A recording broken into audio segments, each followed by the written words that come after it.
Hi everyone, in this video I'm going to show you how I make Armenian bread choreg.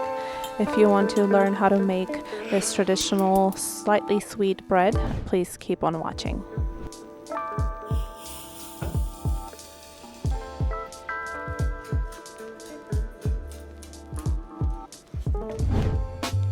You are going to start by adding some sugar to warm water. Make sure your water is not too hot and not too cold. We need the yeast to activate, and hot water can actually kill it. Whisk it until sugar is fully dissolved and add dry active yeast.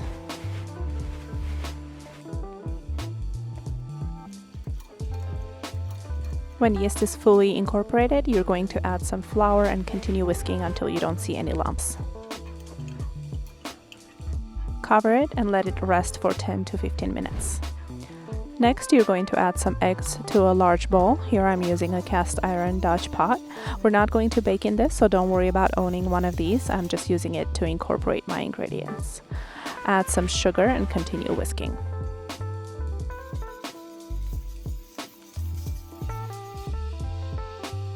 Add some salt and mahlebi spice. This is a Mediterranean spice with a distinctive fruity taste. Please don't skip this part, it's important for this recipe. You can find it on Amazon or any Middle Eastern store.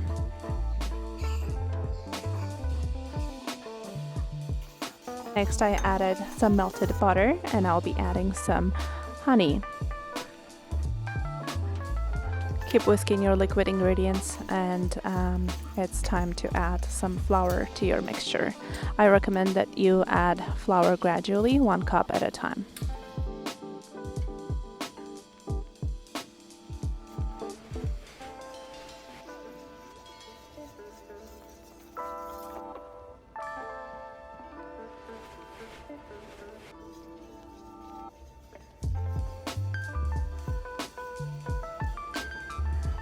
At this time, we're going to add our yeast mixture from earlier and mixing it all together.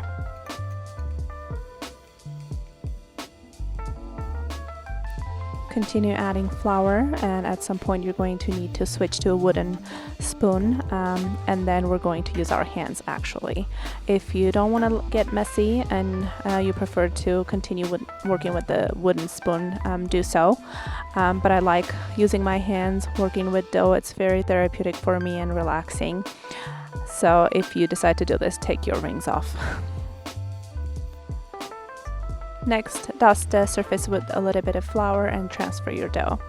We're going to knead the dough a little bit for up to 5 minutes, not too long, until it's not sticking to the surface or your hands. Lightly oil your pot with a flavorless oil. I'm using vegetable oil, and transfer your dough back in. Traditionally, Armenians like to make a cross on top of the dough. You can omit this part if you would like. Cover the dough.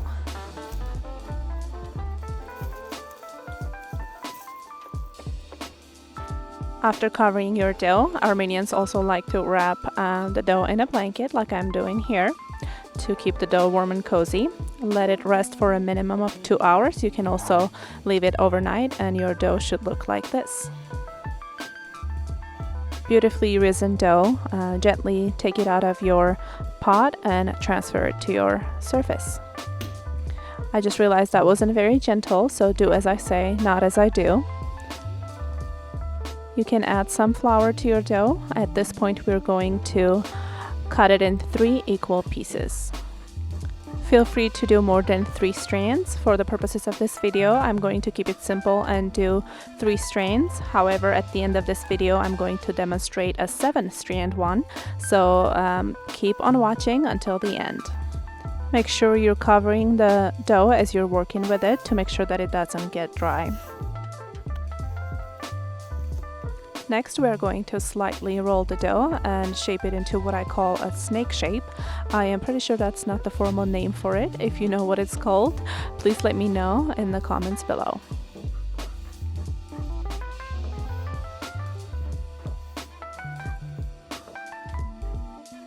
Once your strands are ready, make sure they're as uniform as possible. Pinch the top parts together and start braiding.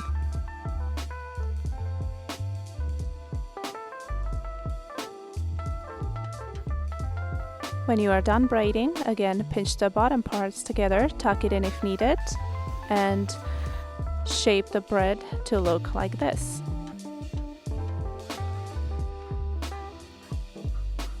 I hope you give this recipe a try. It is really delicious and not too hard to make, can be a little time consuming though.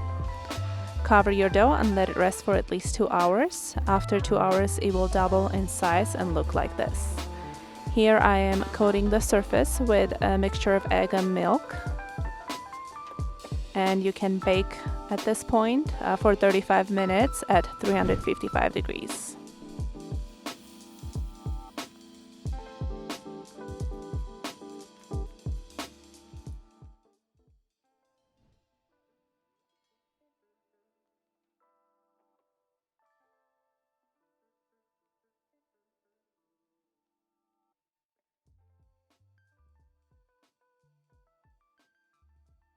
Here I'm making 7-strand Armenian Choreg bread. It's easier than it looks, and I hope you give this bread a try.